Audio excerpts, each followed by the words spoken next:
Hello friends, ये जो article है आपका वो है फूड क्राइसिस पे। आपको पता है खाना ऐसा चीज़ है जो वो हर एक इंसान को चाहिए, लेकिन जब फूड क्राइसिस होता है तो इसका इम्पैक्ट जो गरीब या वल्नरेबल हैं उन पे सबसे ज़्यादा होता है। और इसका जो डाटा है वो दिखाता है कि 193 million people were found acutely food insecure in 2021 across 53 countries.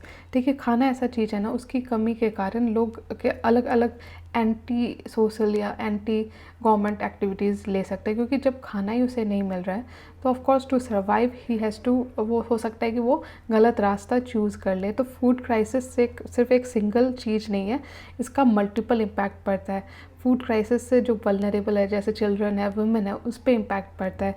और वहीं क्लाइमेट चेंज जैसे इश्यूज़ का इनडायरेक्टली आप देखो कि फूड पे इम्पैक्ट होता है। बाय 2030 इंडिया का जो फूड प्रोडक्शन है वो ड्रॉप कर सकता है by 16% and the number of those at risk for hungers could increase 23%।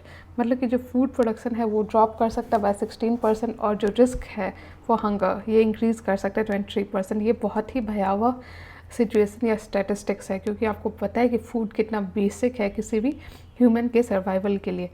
Globally अगर हम देखें तो 70 million more people will be at risk from hunger. इसमें आपके 28 मिलियन ईस्ट और साउदर्न अफ्रीका से होंगे। तो गवर्नमेंट बहुत सारे स्टेप्स ले रही हैं, ठीक है, पहले भी गवर्नमेंट ने लिया, अभी भी गवर्नमेंट स्टेप्स ले रही है, जैसे कि आपका नेशनल न्यूट्रिशन मिशन हो गया या पोषण अभियान हो गया, साथ में नेशनल फूड सिक्योरिटी मिशन हो गया, जीरो हंगर प्रोग्राम हो गया।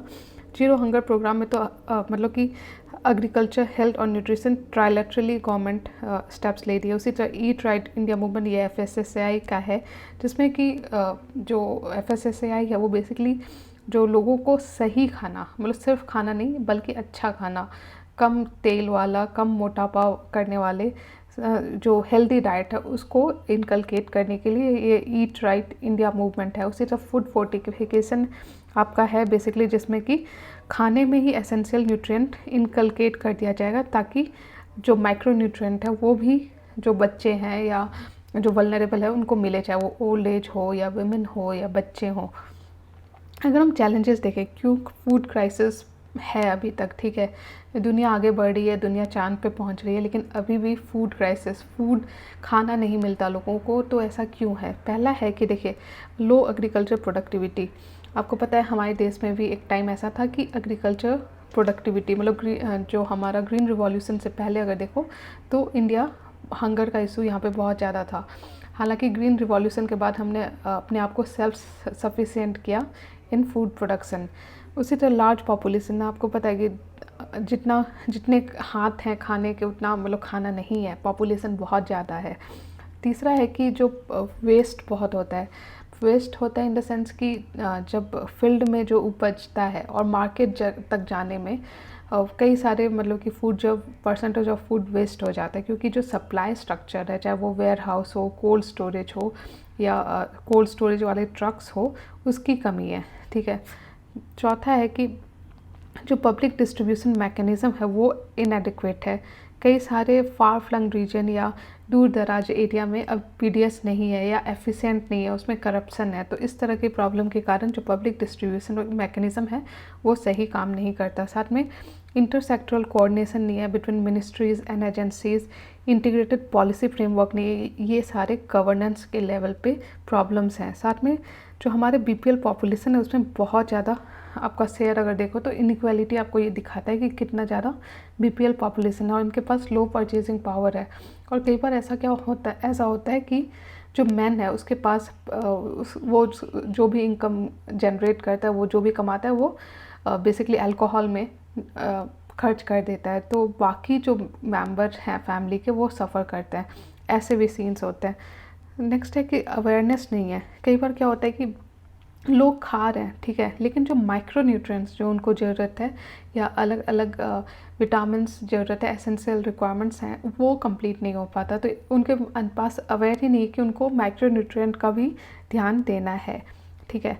उसके बाद वे फॉरवर्ड में वही बात है कि हमें हमारे एग्रीकल्चर को, जो कि बेसिक पॉइंट है फूड का, उसको स्ट्रॉन्ग करने की ज़रूरत है। हमें उसे और ज़्यादा क्लाइमेट रेजिलिएंट बनाने की ज़रूरत है, रिसोर्स एफिशिएंट, सस्टेनेबल और जो पूरा सप्लाई स्ट्रक्चर है फूड का उसको भी और ज़्यादा स्ट्रॉन्ग करने की ज़रूरत है। दूसरा है कि जो गवर्नेंस के लेवल पे हमें और ज़्यादा सस्टेनेबल डेवलपमेंट की तरफ आगे बढ़ना होगा, इंक्लूसिव, हॉलिस्टिक, ये सारे पॉइंट्स हैं, आपको ध्यान देना पड़ेगा। तीसरा है कि जो हेल्दी डाइट्स, क्योंकि सिर्फ खाना नहीं, आपको हेल्दी खाना चाहिए, जो माइक्रोन्यूट्रिएंट्स है वो कंप्लीट होने चाहिए आपके बॉडी के। चौथा है कि जो वैल्यू चेन एफिशिएंसी या ट्रेड या फूड लॉस है उसको हमें हैंडल करने की ज़रूरत है। पांचवा है जो फिनेंशियल फ्लो है, ठीक है, इस सेक्टर में, क्योंकि देखिए जो फूड है या हंगर है ये बेसिक है, ठीक है, और ये अगर आप सही नहीं कर पाते तो आपका पूरा जो ह्यूमन रिसोर्स है, पूरा जो डेमोग्राफिक डिविडेंड है वो सफ़र करेगा। नेक्स्ट आपका सोशल प्रोटेक्शन प्रोग्राम जो है उसको और ज़्यादा स्ट्रॉन्ग करना चाहिए, ताकि जो रूरल पॉपुलेशन है या जो एग्रीकल्चर है या फार फ्लंग एरिया है जहाँ पे कहीं पे ड्राउट है, कहीं पे फ्लड है, तो ऐसे एरियाज़ में जो एसेंशियल रिक्वायरमेंट्स हैं फूड का वो डिलीवर होना चाहिए। तो इस तरह से हमने पूरा ये आर्टिकल कर लिया, फूड क्राइसिस का पूरा टॉपिक मैंने समझा दिया। आई होप आपको वीडियो अच्छा लग रहा है। अगर अच्छा लग रहा है तो प्लीज़ लाइक कीजिए और मेरे चैनल को सब्सक्राइब कीजिए। Thank you.